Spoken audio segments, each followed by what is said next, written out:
All right, welcome back to the North Shore Drive podcast, talking Steelers here with Ray Fittipaldo. Some tackle talk in this segment about Troy Fautanu and Broderick Jones. But first, want to tell you a little bit about Goldberg, Persky, and White. If you were diagnosed with mesothelioma or lung cancer, call your local attorneys at Goldberg, Persky, and White. For over 40 years, their firm has represented thousands of lung cancer and mesothelioma victims. You can call 1-800-COMPLEX or visit GPW Law for a free consultation. All right, Ray. So the beginning of this preseason, we had some concern. I'm sure some of that still exists. None of that's going to completely eliminate risk over the tackles when your quarterback's 41. But I would grade their performance probably a B, A-, something like that. Like, I do feel genuinely better about Broderick Jones and Troy Fautanu and Aaron Rodgers staying upright. Do you share that opinion, or how do you think? Yeah, I think, Jason, among all the guys on offense, certainly more than Aaron Rodgers and DK Metcalf, who didn't play at all. Jalen Warren just played in that last one. The offensive line, other than Isaac Seumalo, they were out there for some extended time in those preseason games. And yeah, to your point, Fautanu, I think we all knew if he's healthy, he's going to be lights out. He looks really good. And then Broderick Jones, I thought after a slow start to camp, he's been good. And there were no real issues in the preseason games where he looked really bad. Maybe a bad rep or two here.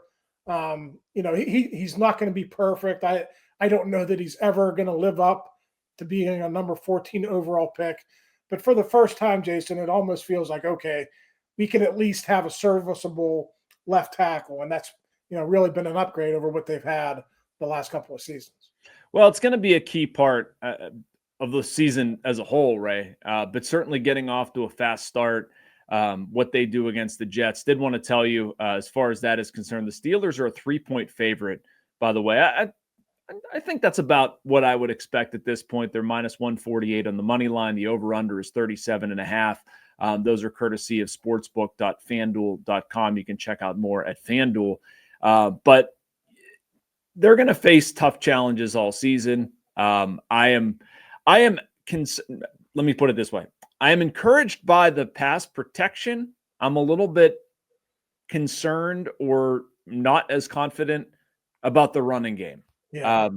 I think you share those concerns, Ray, more so than what they're doing in the secondary, or less so. Like, compare and contrast your feelings on how they're blocking in the run game versus what they might be doing in pass coverage.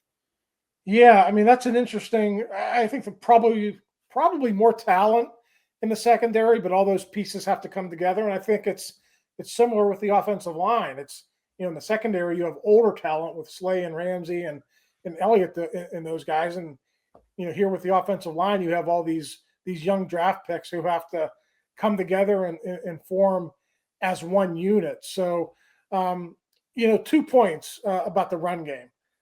The offensive line hasn't been great. They haven't moved the line of scrimmage in practices. I don't think they did that very much in the preseason games. But Jalen Warren was only in there for a series or two over 3 games.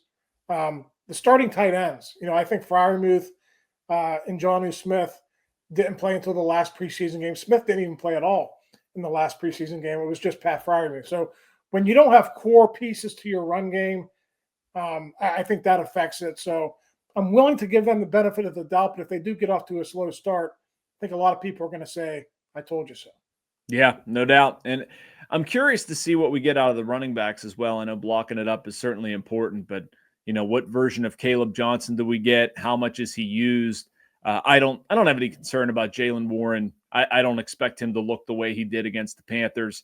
I do need him to hang on to the football. Where does Kenny Gainwell fit into that equation? So, I mean, those are things that you're only going to get in the regular season. Honestly, I think more of my concern might be on the defensive end, just in pure communication and who's going to be where and how people work together. Like, I don't think that's the same level of communication that you're getting in practice versus live bullets flying. I think that's how Deshaun Elliott put it in something that I read. But, there's a lot of moving parts and guys in new places. And Jalen Ramsey is a talented athlete, but he's never been, used the way the Steelers want to use him.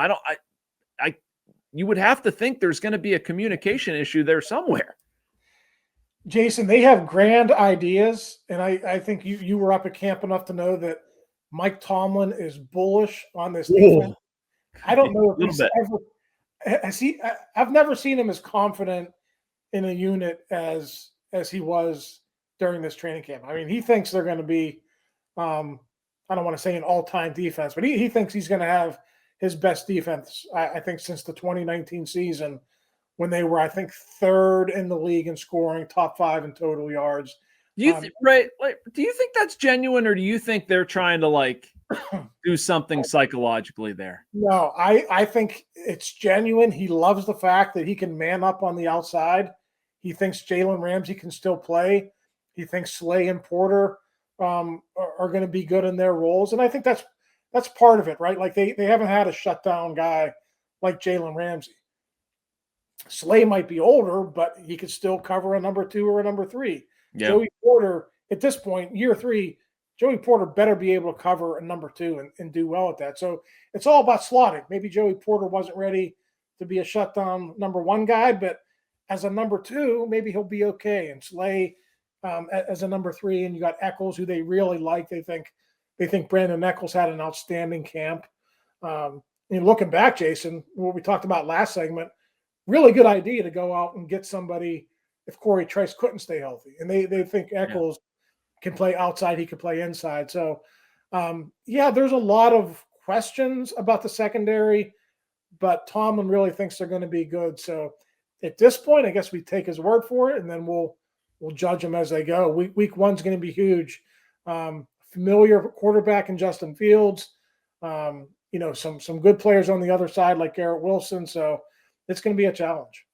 I not flip out, but like bristle at people getting mad over Tomlin and others talking about how confident they are in the defense. Like I would want people talking like that. I want somebody to feel good about what they're doing. Like if you're questioning what you're doing or you don't feel good about what you're doing, we have a problem here.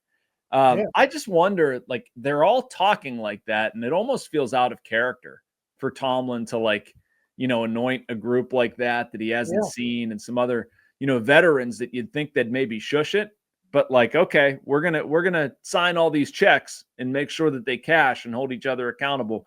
I don't know. I'm probably reading too much into it, but I do think the defense is going to be good. I agree with you that the secondary is deeper, and they've got more talent. It's just, I don't know. We haven't seen it. I feel like similar to the offense and a lot of the run concepts and whatever, we just haven't seen enough that we're going to see in the regular season. And you talk about the communication. We have to see that. Yeah. Can they stay disciplined? We saw the penalty from Jalen Ramsey in the preseason game. He plays with an edge. They got a bunch of other guys who play with an edge. There's such a fine line in the NFL between winning and losing. All these games come down to the fourth quarter. There's always that stat about 1-score games in the fourth quarter. If you take one stupid penalty at the wrong time, that can really affect the percentages of your football team winning that game. So that's one concern I kind of have in the back of my mind. Can Jalen Ramsey and some of those other guys who have an edge to them, can they be disciplined and not take those stupid penalties?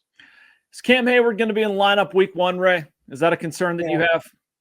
I think he will be. We'll see if anything happens in the 11th hour as far as the Steelers taking care of him with a little bit of a bonus, or giving him an advance on that March roster bonus from next year. But he's been slowly working his way back into practice. They practice on Monday. It was no pads. Same thing Wednesday. It's going to be a glorified walkthrough. So I guess we'll find out for sure come game week. But my expectation is he's going to be there and play against the Jets in week 1. Well, good. That would be absolutely absurd for the defensive talk. All we're explaining, you've got a Derek Harmon injury. They have to stop the run. Like it would be just this like amalgamation of factors. If you want to be a Steeler, be a Steeler for what he said to Aaron Rodgers. And like, he's not going on some darkness retreat. And then here goes Cam Heyward off on a darkness retreat. Like, I don't know, man, just get in the lineup. I'm tired of seeing it. It's a weird storyline too.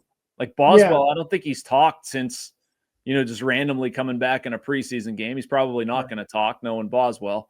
I guess we're just going to Yeah, we're you know what we're going to see, right? We're going to see a couple $1 million pushed ahead to him, and Jerry's going to report it like some point before the opener. We'll probably be together in New Jersey when we see it or something like that, and then much ado about nothing. Yeah, and you know how I feel about this. If he's already gotten that satisfaction from the Steelers, his agent would have trumpeted that fact. So the fact that it hasn't happened yet tells me they still got a little bit of work to do. All right. Thanks so much for watching us. Enjoy these every week. Ray and I will be back next Tuesday. In the meantime, make sure you like and subscribe. You can get all of this content and so much more from our Post-Gazette, North Shore Drive, and YouTube channels. All right, Ray. Talk to you next week, man.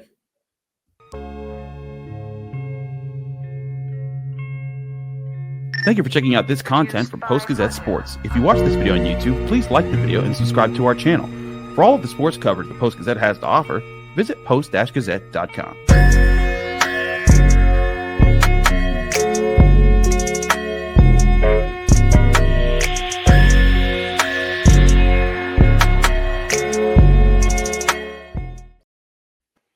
Apparently, when we were taping, the Steelers released DeMarvin Leal. Oh. Not a surprise, but darn. I get all these texts from Ryan. Must have alerts for every single NFL Network and ESPN reporter. So why is he texting you? He knows we're recording.